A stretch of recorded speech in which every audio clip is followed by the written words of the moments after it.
চুল পড়া কমাতে চান? তাহলে এই কয়েকটি নিয়ম অবশ্যই মেনে চলুন।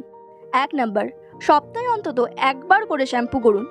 2 নাম্বার, শ্যাম্পু করার পর ভালো করে চুল ধোবেন যাতে পুরো ফেনা ভালো করে পরিষ্কার হয়ে যায়। 3 নাম্বার, কন্ডিশনার ব্যবহার করলে শুধুমাত্র চুলের নিচের দিকেই করা উচিত, যেখানে আমাদের সব থেকে বেশি জোর পড়ে। স্ক্যাল্পে একেবারেই ব্যবহার করা উচিত নয়। কন্ডিশনার ব্যবহারের পরেও খুব ভালো করে চুল ধুয়ে নিতে হবে।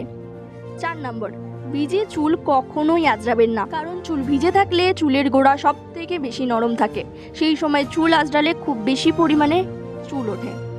5 নম্বর, চুল আঁচড়ানোর সময় আগে নিচের দিকটা আঁচড়ে নিয়ে তারপর উপরের দিকটা আঁচড়াবেন, এতে চুল পড়া অনেক কমে যাবে। এই নিয়মগুলি যদি আপনি রোজ মেনে চলেন তো আপনার চুল পড়া অনেক কমে যাবে এবং চুল মাঝখান থেকে ফেটেও যাবে না। চুলের আরও অনেক টিপস পেতে সাবস্ক্রাইব করুন আমাদের চ্যানেলটাকে।